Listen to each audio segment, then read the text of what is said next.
You're listening to Sports Radio Detroit. Happy Valentine's Day, betches. I'm not one who's going to sell out to the corporate conspiracy that man-made holidays, even though all holidays are man-made, are going to take from my pocketbook because every day I love the significant other in my life, period. Oh, yeah, don't you love those self-righteous people? Oh, my God. Valentine's Day is stupid. Every day is Valentine's Day. I say I love you every day. Blah, blah, blah, blah. Well, good for you. To quote Christian Bale, oh, good for you. We don't have to exchange gifts to prove our love to each other because we're more in love than anyone's ever been in love. And also, do you just watch on my social media? Because when I do get a puppy, then I got the best boyfriend in the whole world. Right. So according to social media, there is a 27 billion way tie for best boyfriend ever on Valentine's Day. It's the only time of the year you want to have multiple boyfriends. I have over a billion boyfriends. Yeah, I do have to be honest, Fred. You actually called me earlier on. Well, it's Wednesday. Fourth wall, yeah, Mike. Be careful. We're recording a day early, and why is that, Fred? Because I have so I'm a traditionalist, Mike. I'm a traditionalist. My entire adult life, since I was like 16 years old, I've been on a Valentine's Day date every single year. Wow, really? So you really go for the Valentine's Day thing? I'm a romantic. I think it's important to not just treat yourself, but treat the one you love. That's what I always say. If it's not the one, then do it. Do it. I always say that. So me and the girlfriend tomorrow night, we're gonna have sushi and exchange of gifts. And if I play my cards right, she might let me stay up past bedtime. I have to tell you, Fred. There is one major glaring error with Valentine's Day, and it's not the cliched cynicism. It's a very pragmatic. Thursday. It's Thursday. It's the day before payday.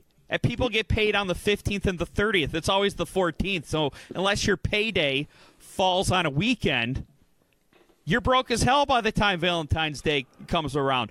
Move it to the 16th, so it's the day after payday. It's going to be a boon for the economy. What do you expect Chelsea from upstairs to get you on her last day before payday? Also, you guys have been together for like 45 years. Yeah. So, Fred, I believe I'm the opposite of you. I want to say I'm the opposite of you. You seem to really enjoy Valentine's Day. You know, I've always been lukewarm on it. I mean, look, if you have someone, it's fun to do a little bit of something. But even when I was single on Valentine's Day, it never really. I never got depressed. Like, everyone's like, oh, it's Valentine's Day, and it's so sad. Everyone's got one. I mean, I feel like the people who are depressed and single on Valentine's Day are really making an effort to have a pity party because. Hey, buddy, it goes into other parts of your life, right? Because I just, and we didn't talk about this before the show, but I just noticed, I was saying that at work today. I was saying, hey, a lot of these bitches are tripping. And they build up these false expectations, and then those things don't come true, right? Like, so they build up these false expectations. They're like, well, I told my man I don't want nothing, and I told him I ain't gonna get him nothing. But then whenever the time comes and nothing comes, I'm gonna be so pissed. And you're just like, what? Like, what is this game that you're playing, Karen? That's a name I made up, obviously, but like Karen's the name on the internet now when you want to have like a fictional character who acts a fool. It is crazy, and obviously we're going to blame this on romantic comedies and sitcom television, but like there's an expectation to Valentine's Day that is, and this is not going to come as a surprise to anyone, most dudes not as romantic and heartfelt as myself, and you're going to, like, ladies, tomorrow is a day of disappointment for you. Well, I mean, and by tomorrow, I mean yesterday, because we're in podcasting. Right, exactly, yeah. Valentine's Day 2019, past or present, depending on when you're listening to this. I don't know, Fred, is it accurate when I say that I think people probably put the most effort into their first Valentine's Day together, and then it's kind of like, a small card here, maybe, and I'm going to have to whisper this in case she's listening in, maybe a breadstick bouquet from the Olive Garden, which is a thing this year. Didn't know that was a thing. You know, a little. You know, I'm only knowing about them Dunkin' Donut Heart Donuts. Or, the White Castle, where you go to White Castle and you can fart by candlelight, because that's what White Castles make you do. I feel like go to Papa John's. We get in that heart pizza. Was that what the Papa Murphy's? Papa Romano. Yeah, I feel like every place does the heart pizza, but I feel like people probably make a big deal out of their first Valentine's Day. Then after, it's a card, a candy, a kiss. But my favorite, Fred, is when I stop at a store on the way home on Valentine's Day, and you see a whole bunch of bewildered men in the Walgreens. They're going over to the candy aisle, and for some reason they're buying a giant stuffed animal. I don't know a grown woman, unless it's a collectible thing. I don't know a grown woman who'd be happy to be surprised with a stuffed animal, because if I'm a woman on Valentine's Day and my man gives me a stuffed animal, I'm thinking, this MFer forgot until he was on his way over and he says, oh crap, I got to get something. If I were to give, I would never expect this response. Oh my God, a plush stuffed elephant. Elephants are so symbolic for our relationship. I can't believe you got this for me. It's so great. No one's ever said that. Right. No one's ever one time said that. Oh, great. Look, it's a teddy bear. What am I, a child? Yeah, that is. And that's the thing too, right? So gifts, right? So gifts are they're specific to everyone. And I think there are a lot of people out there who it's all monetary. The more expensive, the better. It doesn't matter what it is, cool. But heartfelt to me is the one that matters. At least show me you put in some fucking effort to this. Do not bring to me, I got you a card and a bottle of Jack. And you're like, oh, that sucks. Yeah. That literally sucks. You did nothing. And the reason I got it for you is because it was on clearance and the only thing left in the Valentine's Day aisle, because I forgot before I was on the way over here. Well, and the Valentine's, the seasonal aisle at the Walgreens looks like a fucking apocalyptic. Right. Come Valentine's Day morning. It's bad. You can't get in and out of there. And then, are you familiar? Did you ever work in retail? Are you familiar with the phrase "go backs"? Yes. Okay. Yeah, go backs are when somebody either leaves something at the register or returns it, and you have to put it back in the proper place on the merchandise. I'm going with the other one where they just stuff it into a shelf somewhere else in the building, and you got to find it, because that's where you're people are scouring through the rest of the building. They go to the toy section, oh, there's got to be somebody had to put a chocolate thing in here, and you're like, no, they didn't. They didn't do that. You are a bad spouse. Other than the last minute drugstore stuffed animal, I think the worst look on Valentine's Day is the guy who gets on social media and complains about being single, even though he's one of the nice guys. I think I don't know what you're trying to accomplish with that. I don't know if your end game is you think that a woman is going to read this and say, "Oh my God, I forgot. I'm supposed to like nice guys." This guy is proclaiming he's a nice guy while shaming women for not, going out with him. I realize the error of my ways. I'm going to give this guy a chance. I don't understand it. It's not a good look, and it's not helping your cause. Are we talking about incels again? Is that what we're talking about? Yeah, I would say so. Yeah. Maybe not quite the doxing, hack your IP incels, but yeah, I would say they're part of the incel spectrum. I'm going to quote a friend of mine, Fred Slow. You may be familiar with my friend Kyle Bauer, my former co-host of Turn the Radio Off, and I got to say, Kyle Bauer. I know who you're talking about. Yeah. Good kid, good guy in the room. But out of all my friends, he gets the most women, and we've kind of had this nice guy talk, and he says, "Look, I feel like we're friends. I don't know what you're saying." Well, yeah, but look. No one gets as much strange as Kyle, okay? I mean, don't try to compete. You're just going to hurt your feelings, all right? Yes, you're right. I hate failing. Keep going. But he says, look, being nice is like the baseline. It's just the way you should treat anyone. So, you should be just as nice to that stranger you bump into at the store as you are with the hot girl you're trying to get with, because it's just called manners. It's just called common courtesy. You don't get any extra points for being nice. You just get points taken away for not being nice. And to be honest, if you're describing someone and the first thing you think about them is they're nice, that means you don't have any other adjectives to describe him. That's like the fault with people at work, right? Where it's like, well, he's a really nice guy, but you do a shit job. Right. Like that's always, that's if someone describes you as nice, that means you have no other redeemable qualities. Right. Like you're not for shit. And you're right. It's almost a qualifier. He's nice, but he's an idiot. Like, Fred, you and I are friends. We've been friends for a long time. Long time. Hundreds of years. If somebody said, describe Fred slow, no offense, nice wouldn't be the first thing. I would say... that is offensive. I would say... Wait, stick with me here, okay? I would say quick wit, dry sense of humor. Yeah. The largest human being I've ever met. And an asshole with a heart of gold, So I can think of many adjectives to describe your good qualities before I even get to nice. Charismatic as hell. Yeah, I agree with that. Yeah. Leader of business. Duh. Yeah. Duh. Trendsetter. Yeah. I'm real big now. My new thing is I want to be an influencer. Right, like the Fire Fest. Yeah, that's my new thing. I want to be an influencer. Yeah. I did a so we're going to talk about it after the break, but I did a one night only social media push the other day.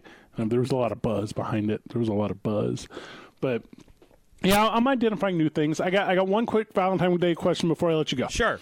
So what, you bringing someone else in to finish the podcast before you let me go? But I was talking to the topic before I let the topic go. So, all right, so it's Valentine's Day, right? Mm-hmm. So, like, I think because you are, like, super in love with Chelsea from upstairs and everything's great, that's why it's not, like, a deal to you.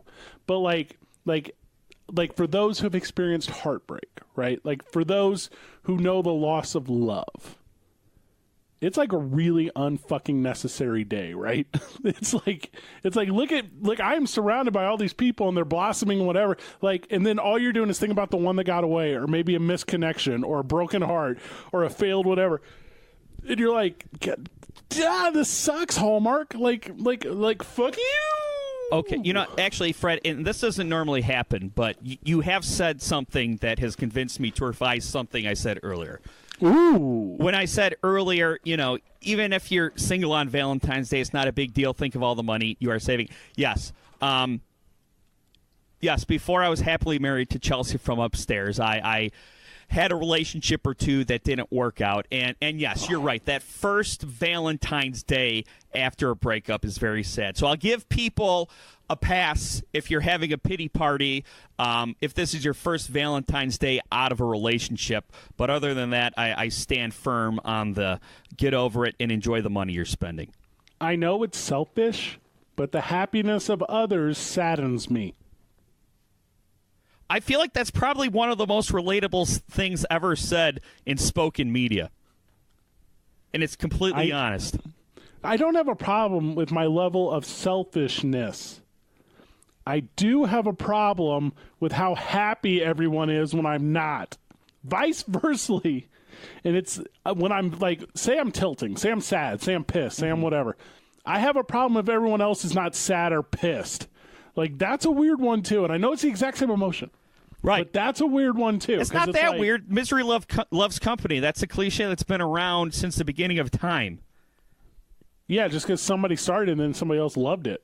Wait, that'd be company. Oh, awkward. Yeah. Well, I'm going to let Fred sort himself out while we take a break. It's Parsons and Slow, Sports Radio Detroit, and AlienXRadio.com. Hi, this is Jason Pinkett from Pucking Around and Spinning the Wheels on Sports Radio Detroit.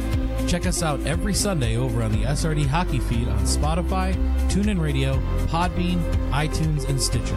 That's SRD Hockey in your search bar. New episodes every week. Looking to reach new potential customers? SRD can help. We work with any size business and budget. Plus, our amazing listener base grows every day. For more information on how your business can advertise with us, feel free to send us an email at sportsradiodet@gmail.com. That's sportsradiodet@gmail.com. SRD, Detroit's podcasting home. Welcome to Grave Discussions. I am your host, Barnabas. And I am your co-host, Samael. Be sure to join us on the Sports Radio Detroit Network. And you better make sure you stalk our Facebook, Instagram, and Twitter at Grave Discussions, and go to our website, gravediscussions.net. it.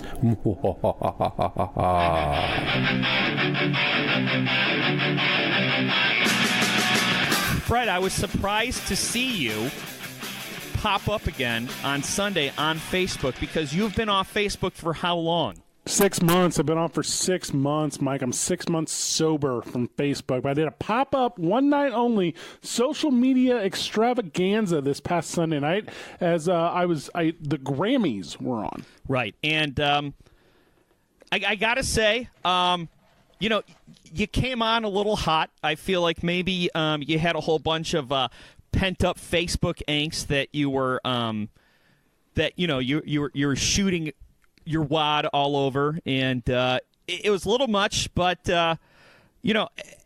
after a while I felt like I was converted back again. At first I'm like, look at stupid Fred, he's Facebooking too much, and then you started saying things I agree with, and then we started Facebooking and tweeting the same thing, the same jokes. Yeah, we're very similar. A thing I was known for when I was known for things was during award shows I would live tweet, or I would live social media, I would live Facebook every joke I came up with during these broadcasts. And for a long time, it got a lot of traction and a lot of notoriety. It was fun for my listeners of different programs.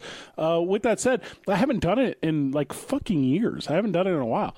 So then I was like, I'll come back on the Grammys. I'll come back and do it. The Grammys, they're a big deal. They're a spectacle. Lots of people will be talking about them. Turns out that was a fucking lie.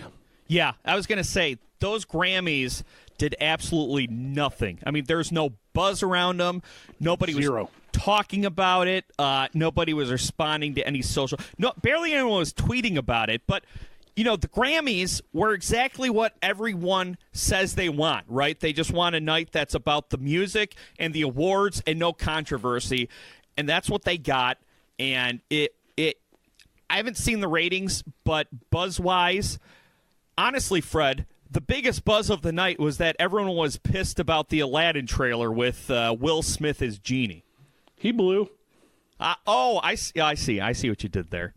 Yes, he is blue, and of course, everyone's pissed about it for some reason, which I don't know. I mean, who do you people want to see as Genie?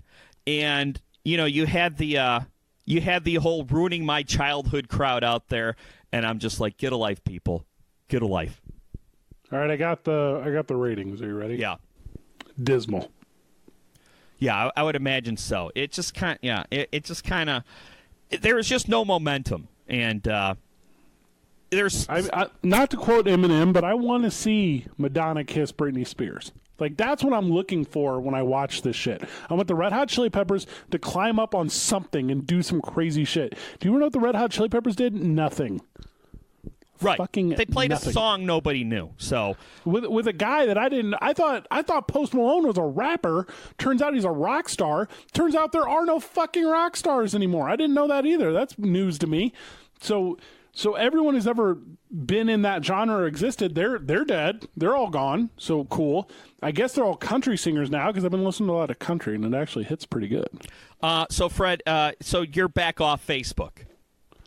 I deleted it that night. Yeah, right. So obviously the juice wasn't worth the squeeze. That's a story of my life, isn't it? Yeah. Yeah. So and I don't censor mine. You go through like stages, and you're like, you always talk about alt-right Mike. Right. Alt-right Mike is you from like 10 years ago with your crazy Mitt Romney views. Well, like, I don't go back and like police that stuff.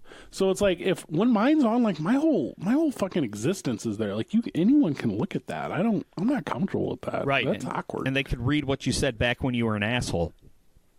Yeah, like 6 months ago. Yeah. Fred, this is a weird story from Massachusetts. Have you heard this story about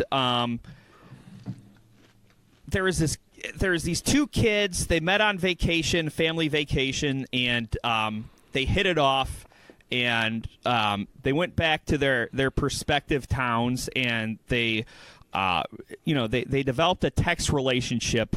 They started calling each other boyfriend and girlfriend, and then the boy started confiding in this young girl that he was suicidal. Now, this is like 5 years ago. Yeah, well, yeah, they met 5 years ago. I think the actual incident happened in 2017. But so, this young guy was starting to feel depressed. He was confiding in this young girl via text message that he was feeling suicidal. And hey, just to correct, and I'm sorry for the listener, the kid committed suicide in July of 2014, convicted in 2017. Oh, okay. So you're right. Yeah. Okay. So Yeah. this happened 5 years ago. So anyway, what happened was, he would say he was thinking of killing himself. Instead of her trying to talk him off the ledge, she encouraged it to the point where the day he committed suicide, he went to a Kmart parking lot. He took a pipe and he put it inside his window so that he would asphyxiate on the carbon monoxide. During this time, he had second thoughts, and he texted her saying that he had second thoughts, and she said she egged him on, kept saying that he needs to do it, he needs to go through with it, which he ultimately did. The text message. She says, quote, "Get back in." I mean, it's that simple. Get back in. Right. He was saying, "I'm not going to do it," and she said, "Do it," and he did. The text messages were later discovered. She was taken to trial. Charges were pressed. And just this week, they finally, after all the appeals, sentenced her to 15 months in prison for involuntary manslaughter. And this is the first case of its kind like this. And, there's a lot of people out there saying that this is a slippery slope. They don't agree with it, that, this young man was in charge of his own actions. I say good for the Massachusetts justice system, and I think they could have given her a little more time in jail. I mean, it's a tragedy for everyone involved, right? Like, it's a tragedy, like, for the young man and the family and the gal who made the poor decisions to encourage this and her family. But, like, I don't know, man. It's hard for me. I can't say that she's the cause. I can't say that she's that. She's not the cause of the depression, but she was in a situation where if she would have done nothing, this young man would still be alive because he had already thought better of it. But she purposely pushed him in that direction, and I think you can make the argument that the fact that she pushed him in that direction led to his death. So dark and weird, because, like, obviously your first motion, you would think, at least mine would be, to be like, hey, this kid's parents. Right. Yeah, like anything of that nature. Like, and it wasn't that. It was, and I'm going to assume, and this is assuming, I read a little bit, I didn't read enough, that she was probably looking for the sympathy vote, right? Like, after, like, oh, my boyfriend, this and that. Right. Like, look at the attention I'll receive from it, which is kind of a weird thing, because, like, I guess she was probably receiving a ton of attention anyways from dude. Right. Well, and the motivation doesn't super matter, I guess. But, like, the conviction is, like, in my opinion, I get it. It makes sense. I think the 15 months is fine. I think a little bit, a year and a half in jail is cool. But, like, she didn't pull the trigger. She didn't. Well, in this case, set up the pipe, the truck or whatever. Right. Yeah. But it's like, I don't know. It's hard for me to say no, because she's not cool and she's a piece of shit and all that stuff's true. But, like, she didn't do it. Well, yeah, and I think from what I understand of the story, that was her exact motivation. She wanted the attention of being the grieving girlfriend, because in the days leading up, she badgered him via text saying, "Am I your girlfriend? Say I'm your girlfriend." Like, she needed him to put it in writing that they were a couple, so that when he killed himself, she can get that pity party. But I mean, Fred, it's weird. I feel like the law, I feel like technology is often way ahead of the law, right? Like, yes. there's no laws doing, having to do with this. So they kind of had to, the prosecution had to sort of take these outdated laws and marry them with the technology. One thing that I've been saying for years as an example of technology being ahead of the law is revenge porn. And for people that don't know, revenge porn is like, say you're in a relationship with someone and they send you some risque photos, and then after you break up, you post those photos online. Of that person without their consent. Right. And it leads to a whole lot of problems in this person's life, from embarrassment in front of their friends and family, to loss of jobs, to killing your career, or them not being able to find employment. To me, that's the most prime example, because in most states there's not a law against doing this. Honestly, I think it should be a sex crime. And I think the burden of proof needs to be proving that you have consent to post these. And if you don't have rock-solid proof of consent to post these, then you have to err on the side of not posting them. I would argue, though, that, like, being in a porn or having, like, pornographic film is not, like, the career and social killer that it used to be. You're right. You are right, but I still think, well, it depends. I think if you're like Jennifer Lawrence, if you're a celebrity, maybe, but I think, if you're Susie Johnson trying to get a job in PR, or trying to get a job, as a realtor, I think there's a lot of people who, would do a background check, see that that's out there, and unfairly stay away from them. I don't know. I feel like you could find a lot of, like, Jezebel reading enthusiasts that would be like, no problem whatsoever. Yeah, I mean, if I were a hiring manager and I found a candidate who was perfect for the job, qualified, competent, take us to the next level, I did a background check on them, I found out that they've got, some less than flattering photos out there, it wouldn't matter, because, that's their business. It has nothing to do with this job. But I think a lot of companies and a lot of hiring managers aren't as evolved in their thinking as you and I.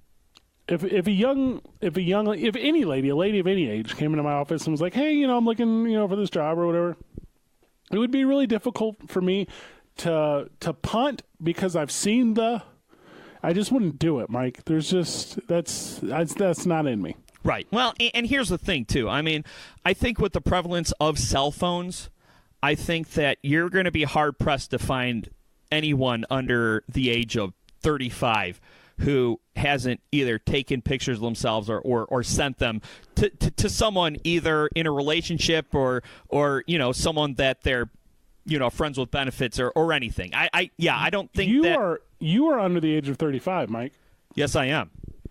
Have you in your adult life by choice ever sent a pornographic image of your body to anyone? No, because I feel like nobody wants to see that, but I feel like I'm in the minority. What about you, Fred? Regularly, basically. You're sending one to me right now, Fred. List. See, I'm about to get a restraining order against you. There's one thing in my life I'm real proud of, Mike, and it's that I got a lot of contacts. Yes, you do. You have a lot of contact. You're a man of the people. So, yeah, Fred, I think you're right. I think it might not be the career killer, but I still think that it's very traumatic knowing that, someone posted these pictures of you somewhere. All right, let's say you and Karen had a relationship, right? Okay. So you and Karen were together for 5 years. And then, you plan on marrying Karen, and you bought the ring, and you go up to the home that you got, this condo you recently rented together. You open the door to get on one knee and propose to Karen, and she's there, and she's blowing Gregory. Okay, I would. Can you then take her pictures and put them online? Would I do that? Can you? No, you can't. Not without their permission. I don't know. She didn't have your permission to be blowing old G-Dog. Well, okay, but I mean, the act is going on between her and G-Dog. If it's consensual between her and old G-Dog, yes, it's not ethical that she's doing that in a relationship, but it's not against the law. Well, that's why I don't think that revenge porn is against the law. It's not, but it should be. That's what I'm saying. No, Karen, you hurt me, so I'm going to hurt you. You don't think that's true? I mean, I can understand the emotion of it, but I still don't think that gives you the right to post pictures of Karen without her consent. So let's say we're not putting Karen on the Pornhub. Okay. Let's say we're just taking the pictures and sending them to her dad. I would still say that is, I would say any type of distribution without someone's consent of any part of their bathing suit area, it should be against the law. So you're saying do not take the pictures. Go down to FedEx Copy. Print out multiples of the pictures. Take them to her workplace. Pin them on every post, windowsill, the window of a car. Like, you don't put them everywhere. You're saying that is even bad. That is the exact opposite of what I'm saying. No, you cannot do that because that is still distributing these pictures without said person's consent. I wouldn't be distributing if you weren't disrespecting, Karen. Well, like I said, I mean, that's a personal matter between you and Karen. The act, this transgression, happened between Karen and Greg. They were both consenting, so that the act itself is not a crime. So if I go back to my boys and I'm like, hey, just walked in on Karen fucking up, and they're like, dog, you got all them nudes, though? Put them out there. If you don't, you soft. Now what am I doing? Now I look soft to my girl and Greg and my dudes? There's no way, Mike. I'm telling you, the only solution is for me to, at the highest amount of possible viewers possible, create a Reddit account called Fuck Karen's Butthole and then put her and all of her images out there for the world to see. Fred, that is the exact opposite of what you should do. What you should do is you should break off contact with Karen. Yes. And work on yourself. And delete those pictures. Okay, Fred? The only way to be the best me possible is to know that I came out in the end on top. Well, okay, then. You know what? Join a flag football league and win the championship then. Don't. NASA. Oh, go ahead. What? Don't go distributing pictures of Karen without Karen's consent. Whatever you do, Fred, do not do that. The real winner of my lifetime and passed out more pictures than maybe anyone I've ever met, the Mars rover, Mike, Rest this past in peace. weekend. R.I.P., dog. This thing went up to Mars 14 years ago for like Gilligan's Island. It was a 2-hour cruise. It was going up there. And then it made it for 14 years before officially losing contact with NASA earlier this week. We're living in the future, dog. The time will come. We will send something to see that broken thing on another planet. That's crazy. Well, actually, I was going to say, Fred, this is exactly why if NASA asks you to go to Mars, you say no, because they're just going to leave you there, like the Mars rover. Okay, that got really dark. Yeah, got really dark. Well, I've got some deep-seated fears about being left on other planets. Sue me. I have that same thing. I have the exact same fear that you're talking about. Really? That's how we bonded. Both me and Fred have a deep-seated fear of being left in space by NASA. It's not just space, though, like deserted islands. Totally afraid of the idea that I might end up on a deserted island by myself. Cannot handle that. I wouldn't like that either. I would not like that either. That is terrifying to me. Yeah. That is goddamn terrifying. If you put me in a situation where I have to live off primitive technology and my own resources, I die. Yeah, as most people would, because we grew up in the first world. But yeah, you know, there is a little truth to that, Fred, because right now, everyone who's talking about going to Mars, at this point, all have the understanding that it's a one-way trip. So, you know, you're going to Mars, but you're probably not coming back. Do you want to be the first person to die on Mars, to Hell your no. knowledge? All right, here's a real thing. Sunday, this past Sunday, I go to the mall. I have to pick up a gift. I'm going to the mall to pick up a gift. When's the last time you've been to the fucking mall? High school. Right. Me too. So I go to the mall. And, also I didn't know this. The mall doesn't open until noon on Sundays, which seems like terrible foresight. What is this, Amish country? Does everyone need to go to church? Does the girl who pierces your ears at Claire's or who gets you a hot dog on a stick, do they need to be free to worship before opening up the mall? And that's the great point, because Wiener Schnitzel was open. So the food court was open. I had like 15 minutes to kill. So I'm going to go and get Sabaros or whatever. And so I'm down there and I'm eating and it's no big deal whatsoever. And I go to leave and I can't just put my trash in the trash can, Mike. You can't, the lid won't come up if you try to do it. You have to press this button. So I press the button and then the trash can says, are you ready for this? The trash can says, the fucking trash can says to me, thank you for your business. Wow. It was like fucking Total Recall or Demolition Man. I'm like, where am I living? You know what's What weird, year- Fred? In the mid-'90s, my local Taco Bell had, in Clinton Township on Garfield Road, had talking garbage cans. And you would put the garbage in and they'd say, thank you. And then Yeah, that's exactly what it was. It was like a get your ass to Mars. Get your ass to Mars. Get your ass to Mars. I'm like, stop this, trash can. it really freaked me out. I'm freaked. This was the mid-'90s, so I was, somewhere between the age of 10 and 12. When I went to throw out my garbage, the garbage can said, come with me if you want to live. That is, that's freaky. It's So I like went Back to with the it. Future 2. Because Right. that's that line from Back to the Future 2. Terminator 2. Well, yeah, but Yeah. I mean, the same premise. Well, like the and- future. And Fred, I'm still alive, so what do you think I did? I went with the garbage can. That's because you wanted to live. Good show, Mike. We did real good today. All right, thanks for listening, Pauls. Bye. Good job, everyone. GG.